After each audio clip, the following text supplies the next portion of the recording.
Okay? So, kapag gagawa ng circle, kailangan hindi gitnang-gitna. So, igilid lang ng konti kasi kapag once na magitna yan, yung drawing natin, hindi siya totally nasa gitna. Kaya, iusog natin ng konti, no? Okay, so kung makikita nyo yung lines niya, yung proportions niya, hindi siya curve line, di ba?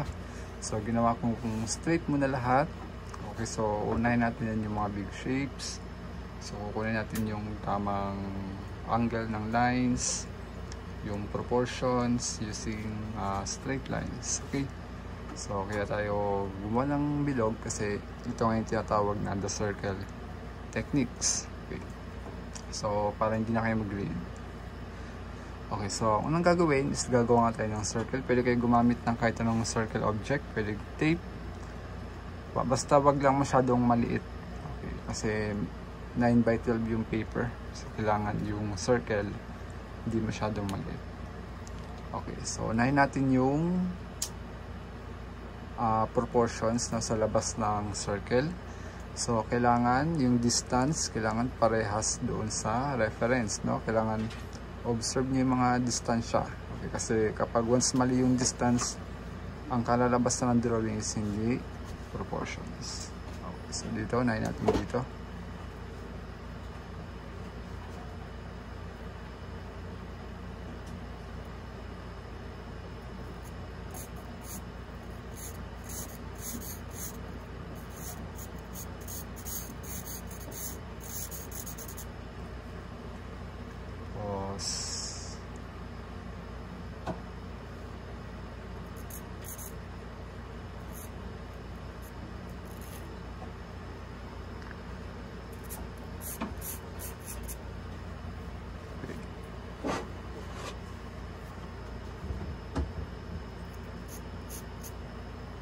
So, kapag may mali, pwede namang i-adjust.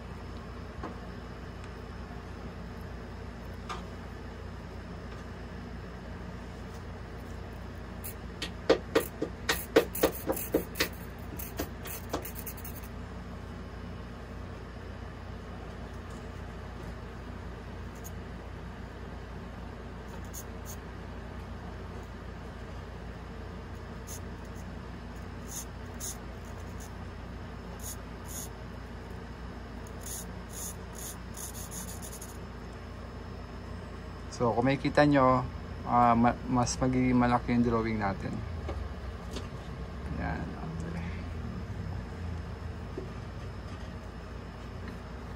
So, masyado ata mahaba yung lines ko dito.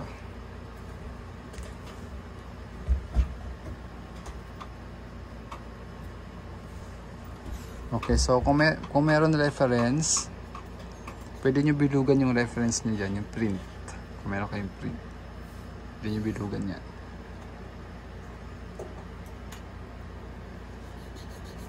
Okay, adjust lang natin tong lines.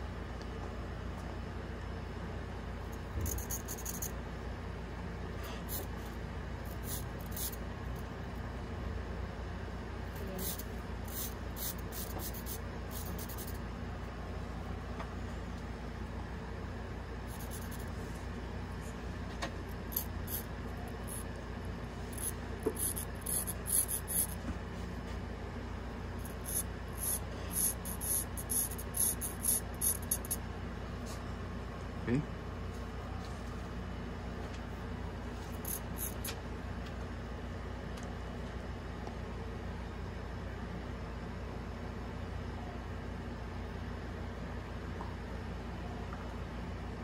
So, tignan lang maigi ha.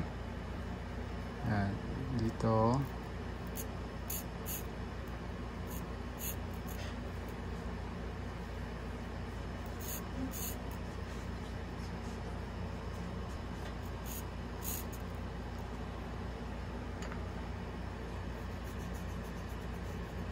Okay, so dito na part na to, kung makikita mo dito is yung distansya niya hindi mahaba, no? Maliit lang. So kailangan maliit lang din dito. So ganyan lang siya. So halos magdidikit na, di ba? Ayan. Okay. Tapos kung mapapansin mo, di ba itong lines na to, dito siya nagtapos sa gitna ng circle. Ayan o. Ayan, sa gitna. Okay. Tapos meron lines na lumalan.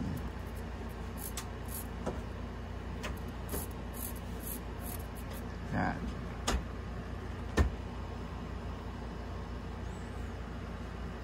Okay, tignan na maigi. Meron lines na mahaba, meron naman lines na maliit.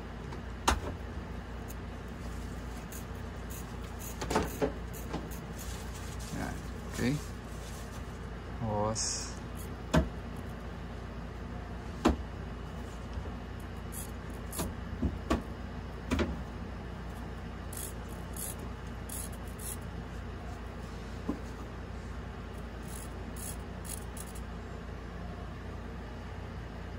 okay, itong lens na to maliit lang siya.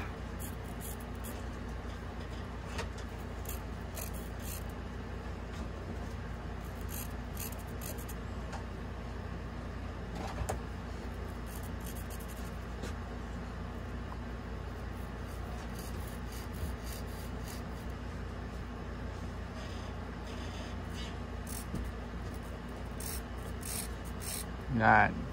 So, meron kung mapapansin mo, merong distansya na mahaba, di ba? Tulad nito, for example, ito, yan.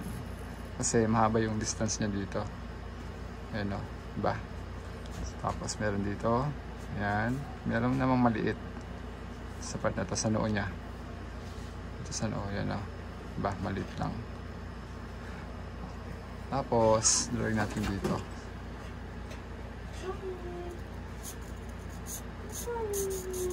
Yan.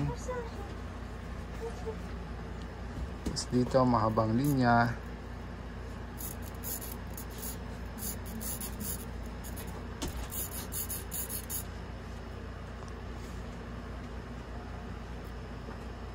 Okay, so observe pa rin ha. Kailangan inobserban yung mga distansya. I-check natin kung tama yung proportions natin. Kailangan i-check nyo ha. I-check natin. Check natin to sa part na to.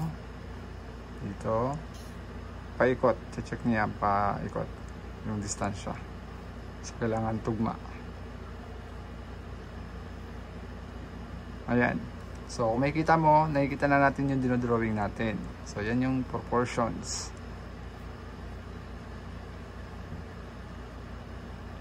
Okay. Ngayon, pagkatapos niyan, so, yung proportions na yan, di pa talaga tapos yan. Kasi meron pa tayong i-add na may mga lumalagpas. Di ba, makikita niyo yung buhok dito sa gilid. Lumalagpas, tapos dito. Yan. So, dodrawing muna natin yan mamaya. Pag natapos na natin lahat ng lines. Okay. So, dito sa noo niya, sa hairline. Yan. So, dito siya. Yan.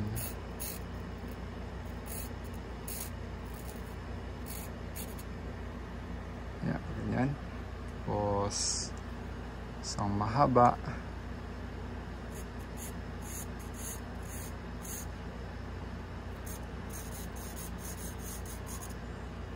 Yan. Tapos sa may chin, hindi ko nalagyan ng linya sa chin. So, tingin ko yung chin 2 lines to. So, lagyan natin ang chin.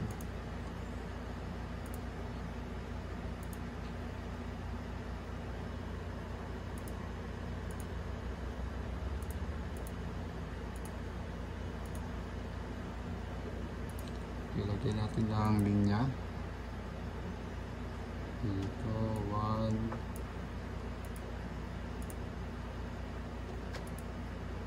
Pag-iwala ka pala. 1.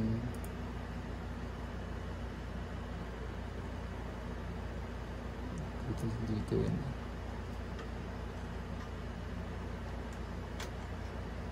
Okay. So, 2 lines. Nakikita ba? So, konti. Yan. Okay, 2 lines dito. So dito siya naka position.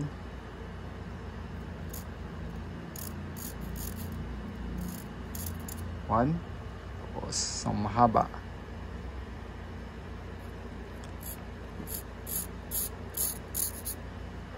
Yun. Okay. Okay. Check pa rin natin kung tama. Check natin lahat ng angle.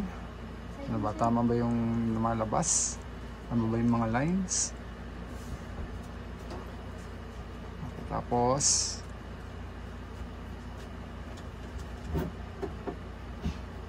okay, lagyan natin ng mahabang lines dito.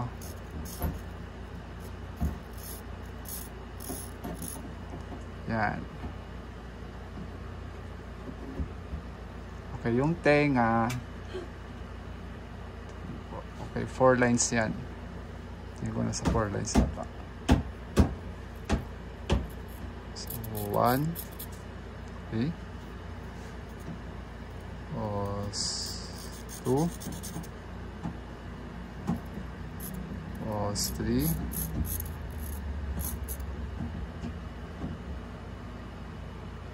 And 4.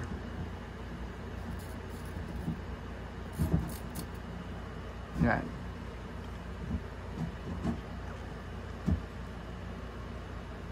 Okay. Tapos yung ano niya, yung ito dito sa may lens, di ba? Yan. So lagay natin yan.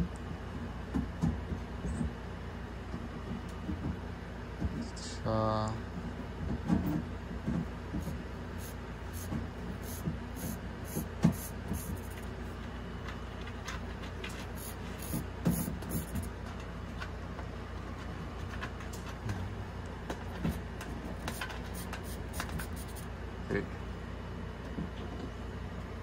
tapos yung nose. Okay, yung ilong naman.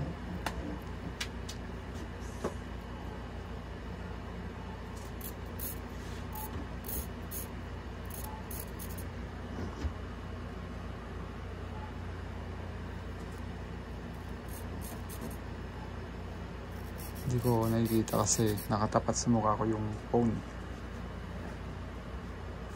Okay, check natin kung tama. Okay, tingin ko mali.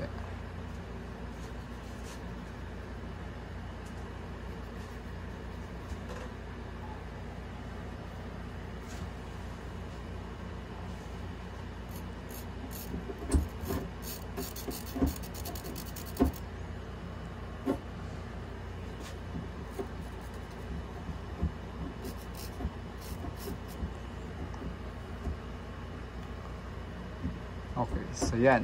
So yan yung proportions niya. Pero hindi pa talaga yan. Okay. Ngayon, ang gagawin natin, nakikita nyo, di ba may mga lagpas? Okay, zoom ko para makita mo. Okay.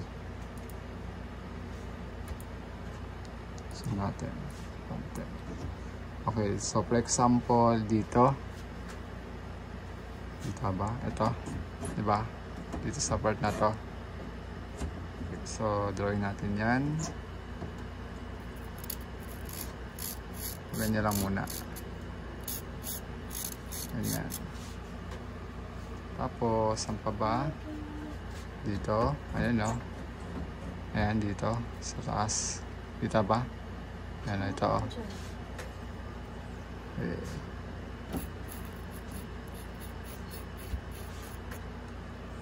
Tapos, ito. Ito, kita ba? Ito. Yan, hairline dyan. So, kahit kanto na lang yan.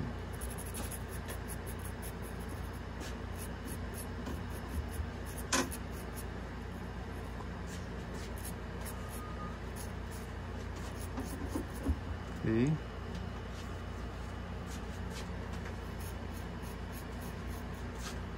Tapos dito pa, sa likod.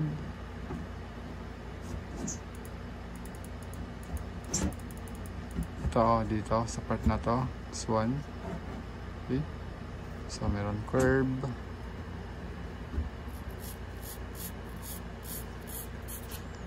Yan. Tapos, ito pa. Ito. Yan, no? Diba? Okay, so drawing natin yan.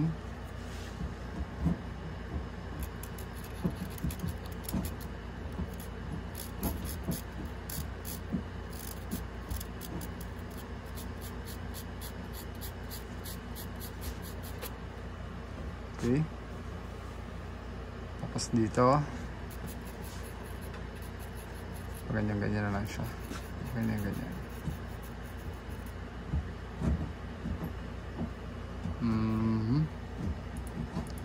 Okay, so tingin ko may mali ako dito sa part na to, sa taas. So kailangan ko mag-adjust ng konti. Kailangan ko taasan. So mali ako dito sa part na to. Buti nakita natin. So kailangan talaga mag-observe. Kailangan talasan yung mata. Adjust ko lang ng konti.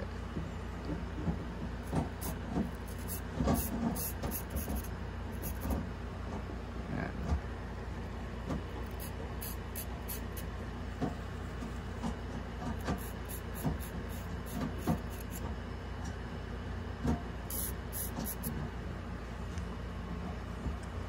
Okay, so yan yung proportions, no? Okay, meron pa ba? Okay, dito, sa part na to. Ayan. Okay, so gawin natin yung curve. Ayan.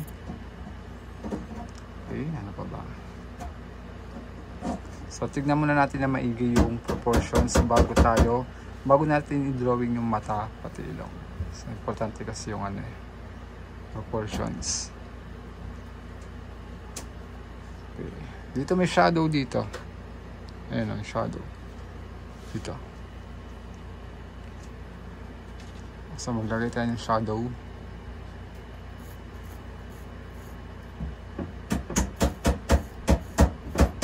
Ayan. Oops, mali.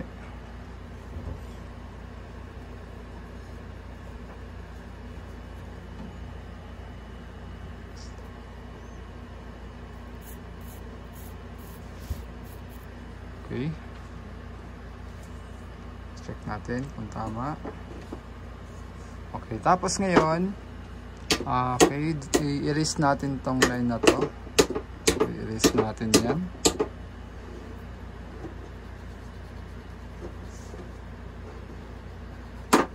Okay.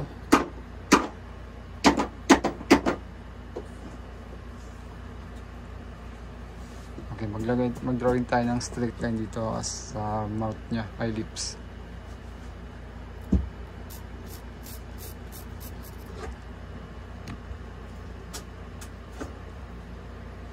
Okay, so adjust ko lang ito ng konti. So masyadong matulis.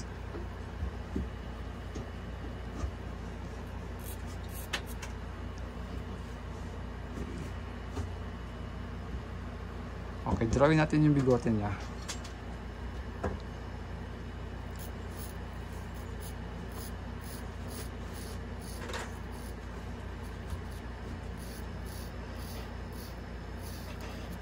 Ganyan, para lumabas yung image pa niya lalo.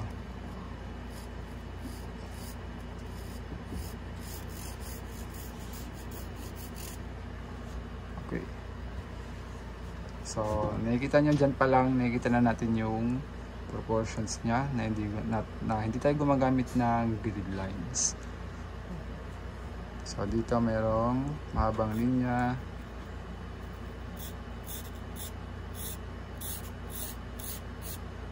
Yan.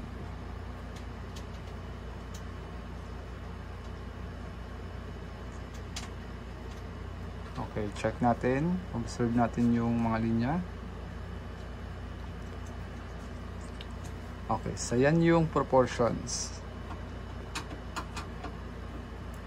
Okay, huwag kakalimutan yung mga distance ha. Check yung mga distance, kailangan yan. Tingnan nyo kung tama yung distansya. Ano ba, masyado bang malaki? Masyado bang maliit? Okay, so sa next lesson, dodrawing natin yung mata, ilong. Tapos isi-shadings na natin yung buong dark family.